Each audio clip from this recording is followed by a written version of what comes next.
Esse é um vídeo da Brasil Paralelo, uma iniciativa apartidária que não aceita um centavo do dinheiro público. Se quiser conhecer mais sobre o nosso trabalho, entre em nosso site e saiba como virar membro de um grupo comprometido com o Brasil. Fique agora com o 9º episódio da série Os 11 Supremos.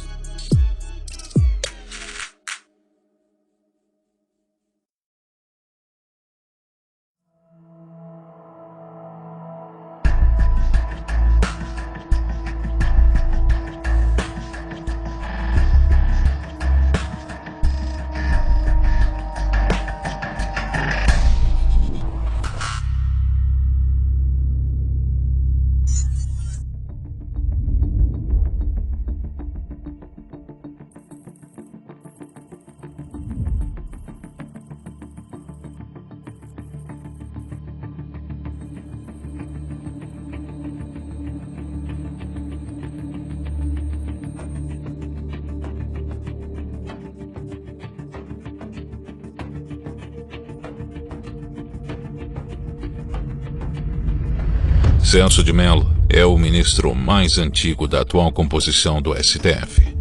Conhecido como o decano da corte, sua aposentadoria compulsória acontecerá em novembro de 2020. Muito difícil substituir o Celso. Ocupar a cadeira do decano. E eu diria para uma pessoa que queira substituir o Celso, cresça muito, porque de fato a comparação será inevitável. A cultura gigantesca de Celso conhece a história como ninguém. Fala da história do Brasil, fala da história mundial, fala das instituições. Sabe citar a Constituição do Império com a Constituição da Primeira República e faz comparações. Isto de improviso. É um sujeito, de fato, super alfabetizado na Constituição. Portanto, isso é um grande desafio, uma grande responsabilidade de quem vai indicar, de quem será o indicado. Celso de Mello se graduou pela USP em 1969. Durante os estudos, morou na pensão do seu Abelardo, onde foi colega de teto de José Dirceu por 5 anos.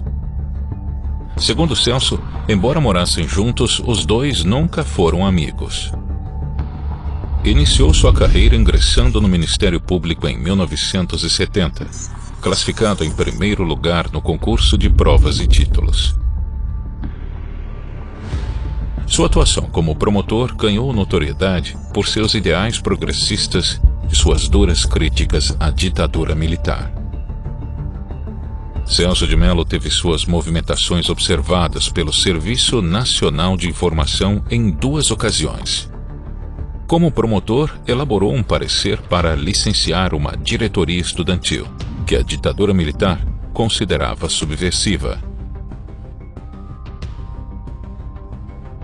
O segundo episódio foi um discurso proferido na inauguração do Fórum de Osasco, onde fez fortes críticas ao Ato Institucional número 5, que ainda estava em vigor na época.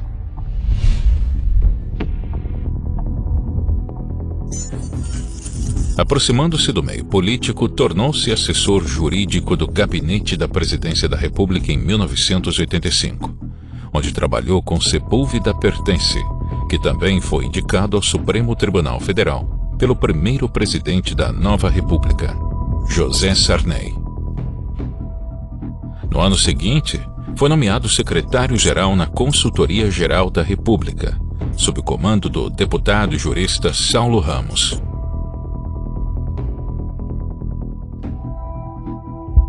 Em 1989, foi indicado ao Supremo Tribunal Federal por Sarney. Em seu livro de memórias intitulado Código da Vida, Saulo Ramos descreve um telefonema que teve com Celso de Mello sobre uma votação envolvendo José Sarney. Sarney queria disputar uma vaga no Senado pelo Amapá em 1991. Mas sua candidatura foi impugnada e o caso foi parar no STF. Celso foi o último ministro a votar, e Sarney já tinha recebido votos suficientes em favor de sua causa. Mas mesmo assim, Celso votou contra Sarney. Espera um pouco, deixe-me ver se compreendi bem. Você votou contra o Sarney porque a Folha de São Paulo noticiou que você votaria a favor? Sim. E se o Sarney já não houvesse ganhado quando chegou sua vez de votar? Nesse caso, votaria a favor? Exatamente. O senhor entendeu? Entendi. Entendi que você é um juiz de merda.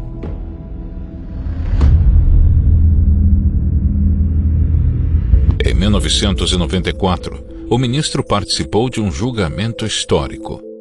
Collor havia sofrido impeachment e respondia no STF às acusações de corrupção passiva. Celso de Mello votou com a maioria na absolvição do ex-presidente, entendendo que não havia provas suficientes para justificar a condenação. Ainda na década de 90, o ministro causava desconforto em seus pares ao defender causas como o aborto, consideradas progressistas.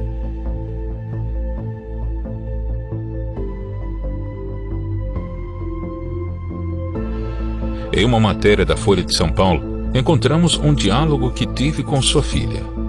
"Pai, o senhor vai ser excomungado?" perguntou-lhe a filha caçula Silvia Renata, de 13 anos, que estuda num colégio de freiras. "Não, filha, a Igreja Católica só pune quem pratica o aborto. Eu apenas defendo o cumprimento da lei", respondeu-lhe o ministro.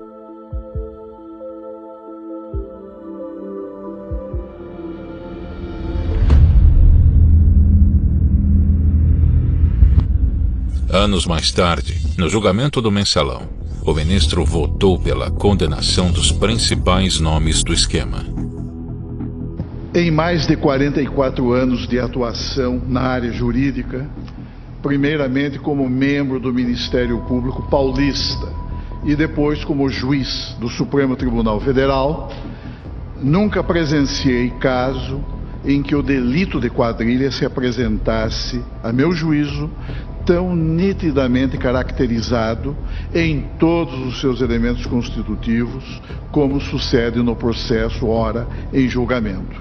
Formou-se, senhor presidente, formou-se na cúpula do poder, à margem da lei e do direito, e ao arrepio dos bons costumes administrativos, um estranho e pernicioso sodalício, constituído de altos dirigentes governamentais e partidários, unidos por um comum desígnio, por um vínculo associativo estável que buscava conferir operacionalidade, execuibilidade e eficácia ao objetivo espúrio por eles estabelecido: cometer crimes nada mais ofensivo e transgressor da paz pública do que a formação de quadrilha no núcleo mais íntimo e elevado de um dos poderes da República, com o objetivo de obter, mediante prática de outros crimes, o domínio do aparelho de Estado e a submissão inconstitucional do Parlamento aos desígnios criminosos de um grupo que desejava controlar o poder. Este processo, senhor presidente, revela um dos episódios mais vergonhosos da história política de nosso país, pois os elementos probatórios que foram produzidos pelo Ministério Público expõem aos olhos de uma nação estarrecida, perplexa e envergonhada, um grupo de delinquentes que degradou a atividade política, transformando-a em plataforma de ações criminosas. Em 2016, o ministro parece ter tomado uma decisão contrária à jurisprudência do próprio tribunal, ao suspender um mandado de prisão. Meses antes, o STF decidiu em favor da prisão em segunda instância. O réu beneficiado pela liminar concedida por Celso de Mello foi condenado a uma pena de 16 anos e 6 meses pelos crimes de homicídio qualificado e ocultação de cadáver.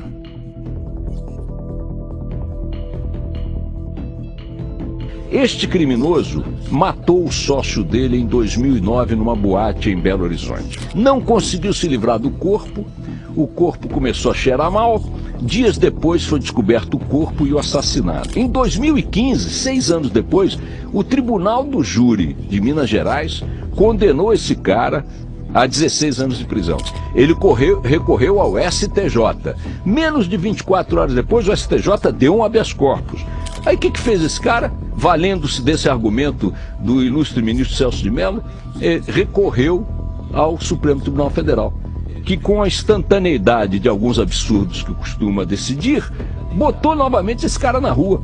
De tal forma que um assassino declarado, claro, de um crime pavoroso, de 2009, está até hoje, em 2016, tendo sido condenado pelo Tribunal de Justiça, pelo Tribunal do Júri e pelo STJ, sem ter cumprido um único dia de cadeia. O senhor está libertando um assassino, claro, comprovado, condenado. Em 2019, o ministro votou a favor de enquadrar a homofobia e transfobia na lei do crime de racismo.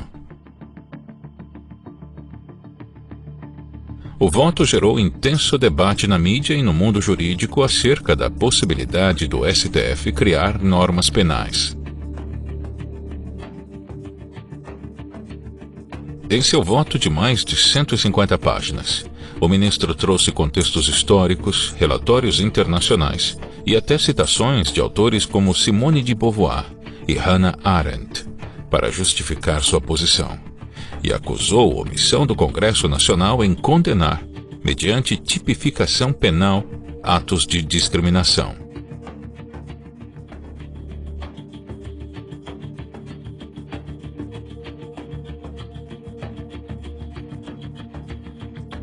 O ministro Celso de Mello, do Supremo Tribunal Federal, votou para estabelecer que crimes cometidos em razão de homofobia ou transfobia sejam tipificados como racismo. Os homossexuais, os transgêneros e demais integrantes do grupo LGBT têm a prerrogativa, como pessoas livres e iguais em dignidade e direitos, de receber a igual proteção das leis e do sistema político-jurídico instituído pela Constituição da República. O Executivo executa, o Judiciário julga, o Legislativo legisla. O senhor quer exercer a função do Legislativo. Portanto, o seu voto, com todo respeito ao senhor, é um desastre. Eu acho que o senhor não sabe o que significa racismo. Racismo é outra coisa, que está no inciso 42. Em momento algum a homofobia foi colocada pelo Constituinte originário, em momento algum. E segundo, a definição de racismo não se aplica a essa questão. Portanto, o voto não é uma pérola literária, é um desastre.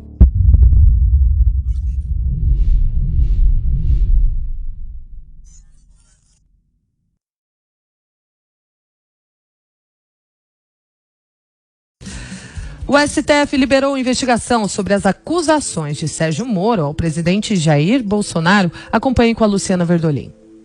Olha, o ministro do Supremo Tribunal Federal, Celso de Mello, autorizou a abertura de inquérito penal para apurar denúncias feitas na última sexta-feira pelo ex-ministro da Justiça, Sérgio Moro, de que o presidente Jair Bolsonaro teria tentado interferir na Polícia Federal. O ministro determinou que sejam apurados crimes de falsidade ideológica, coação no curso do processo, advocacia administrativa, prevaricação, obstrução de justiça, corrupção passiva, denunciação caluniosa e crime contra a honra. Celso de Mello determinou que Moro seja ouvido e apresente provas das denúncias que foram feitas. O ministro Celso de Mello, do Supremo, autorizou agora à noite a abertura de inquérito para investigar as acusações do ex-ministro Sérgio Moro a Jair Bolsonaro. Nós vamos agora a Brasília com Alex Guzmão, que tem todos os detalhes. Boa noite, Alex. Boa noite, Sérgio. Celso de Mello concordou com o pedido feito pelo Procurador-Geral da República. Segundo Augusto Aras, é preciso investigar a suposta prática de crimes como falsidade ideológica, obstrução de justiça e corrupção passiva privilegiada. O ex-ministro da Justiça e Segurança Pública, Sérgio Moro, que acusou Bolsonaro de interferência política na Polícia Federal, será ouvido. Se não comprovar o que disse, pode ser denunciado por calúnia. Em vídeo gravado por apoiadores, o presidente disse que Moro terá que provar o que falou. Após a abertura de inquérito contra o presidente Jair Bolsonaro, o ministro decidiu tornar pública a gravação da reunião ministerial apontada pelo juiz Sérgio Moro como prova de que o presidente estava cometendo um crime de interferência. O ministro do STF, Celso de Mello, derruba o sigilo do vídeo da reunião ministerial de 22 de abril. O objetivo era comprovar se o ex-ministro Sérgio Moro tinha razão ou não ao afirmar que o presidente Jair Bolsonaro tentou interferir politicamente em investigações da Polícia Federal. Mas o vídeo da reunião revela muito mais. Entre muitos palavrões e insultos, Bolsonaro diz que a ação de governadores para combater o coronavírus tem razões ideológicas. O que os caras querem é a nossa hemorroida. É a nossa liberdade. O ministro da Educação, Weintraub, defende prisão para integrantes do Supremo Tribunal Federal. Eu, por mim, botava esses vagabundos todos na cadeia, começando no STF. Vamos lembrar que aquela reunião não era para ter vindo a público. Todos queriam que fosse exposto o vídeo na íntegra, que a maioria viu ali é uma equipe patriota, sincera, preocupada com o país. É isso que ficou claro. Eu acho que reuniões em privado são reuniões em privado. Tem muita gente que quer transparência e ignora que transparência na íntegra não existe quando se trata de governo, aliás, de nada. Você tem reuniões onde você trata de assuntos delicados e de forma diferente porque não tem um filtro diplomático para o que vai sair a público. Esse Supremo Tribunal Federal, Arcon, não goza de credibilidade perante a população. Isso é um fato.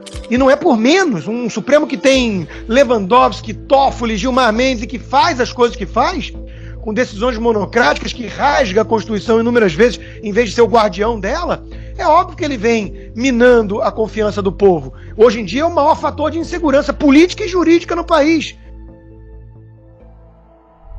No mês seguinte, Celso de Mello enviou para alguns contatos próximos uma mensagem que gerou repercussão na mídia e nas redes sociais.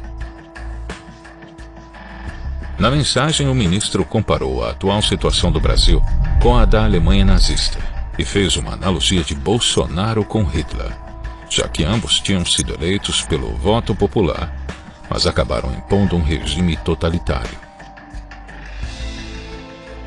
Na mensagem, Celso de Mello disse: guardadas as devidas proporções, o ovo da serpente, a semelhança do que ocorreu na República de Weimar, de 1919 a 1933, parece estar prestes a eclodir no Brasil.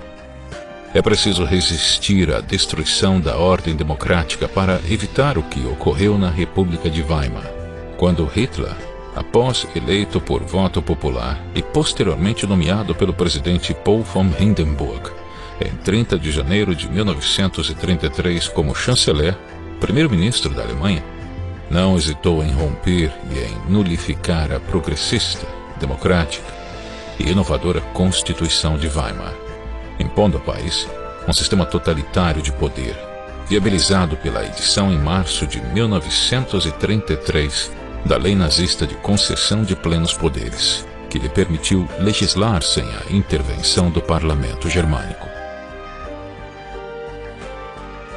Ele fica dizendo agora que é uma manifestação pessoal, mas desde quando o ministro do Supremo pode escrever um negócio desse e dizer que é a opinião dele só? Como separar o Celso de Mello que escreveu do ministro? Nós, que não estamos aí nesse manifesto nem a favor do Celso de Mello, nós somos o quê? Os nazistas, o partido nazista. Então como é que ele faz uma coisa dessas e continua julgando processos envolvendo os nazistas que só existem na cabeça dele? É um absurdo que um decano, que o ministro do Supremo Tribunal Federal mande uma mensagem de grupo comparando o presidente da República com 58 milhões de votos quase, sem nenhum ato autoritário feito pelo governo. Pelo contrário, vem tentando diminuir o tamanho do Estado, privatizar empresas, mantém a liberdade de imprensa, tudo funcionando, respeita as regras, inclusive absurdas da Constituição, que vem do Supremo, que rasga a Constituição, e esse ministro compara a Hitler, o presidente da República, sendo que há um grau de hipocrisia enorme aí, né? Veja que quando vazou uma conversa fechada né, dos ministros, tudo, aí esse ministro, Celso de Mello, que autorizou o vazamento, a publicação, a divulgação, fala que é transparência e tudo mais. Quando ele manda uma mensagem, ele fala que aquilo não é o STF, é uma coisa privada, não era para ser tornada pública. Então mostra já um duplo padrão.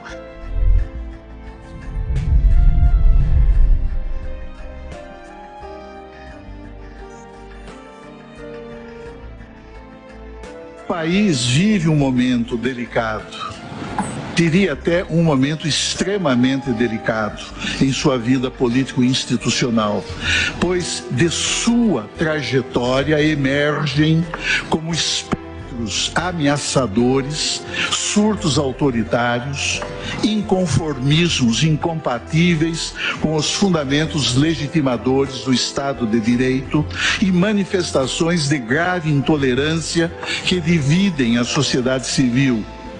Todos eles agravados pela atuação sinistra de delinquentes que vivem na atmosfera sombria e covarde do submundo digital, em perseguição a um estranho e perigoso projeto de poder, cuja implementação certamente comprometerá a integridade dos princípios que informam e sobre os quais se estrutura esta República democrática e laica. Decano do Supremo Tribunal Federal, o ministro Celso de Mello, chamou de ódio cego, visceral e patológico a publicação nas redes sociais da advogada gaúcha Cláudia Teixeira Gomes. Para Celso de Mello, a conduta da advogada constitui delito de incitação pública a crime e ela pode ser alvo de ação penal.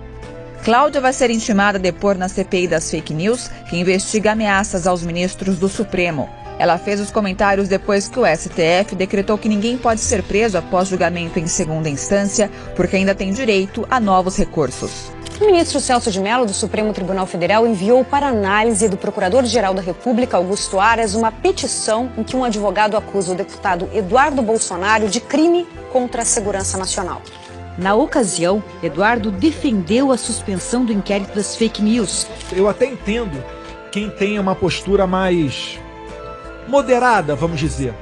Mas falando bem abertamente, a opinião do Eduardo Bolsonaro não é mais uma opinião de si, mas sim de quando isso vai ocorrer. No ofício enviado a Augusto Aras, Celso de Mello afirmou que o Estado tem o dever de investigar possíveis práticas criminosas que são narradas, independentemente de quem são os personagens. É instrumento do parlamentar o parlar, o falar, né? E essa atitude do ministro Celso de Mello vai na contramão do ofício de um deputado. Porque não pode um deputado ficar com medo de falar, expressar a sua opinião.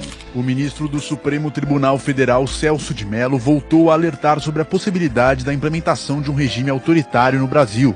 Enquanto houver cidadãos dispostos a submeter-se ao arbítrio, sempre haverá vocação de ditadores. É preciso resistir com as armas legítimas da Constituição e das leis do Estado brasileiro. É inconcebível, senhora presidente, senhores ministros, que ainda sobreviva no íntimo do aparelho de Estado brasileiro um resíduo de forte autoritarismo.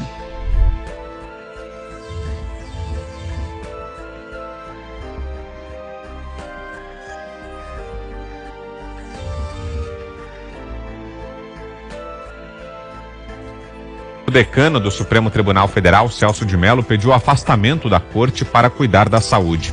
Em janeiro, Mello fez uma operação no quadril e em março foi internado com quadro de erisipela. No início de agosto, o ministro passou por exames clínicos para verificar se precisa passar por uma nova cirurgia. A licença solicitada pelo decano pode interferir em julgamentos emblemáticos. Um dos casos é o da suspeição do ex-juiz Sérgio Moro no processo do triplex do Guarujá, que envolve o ex-presidiário Lula. Mello faz parte.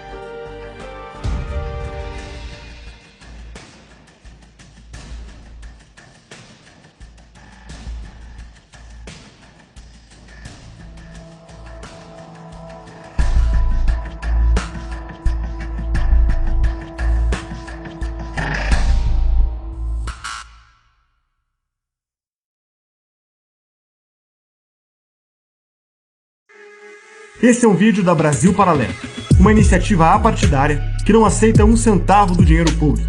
Se quiser conhecer mais sobre o nosso trabalho, entre no nosso site e saiba como virar membro de um grupo comprometido com o Brasil.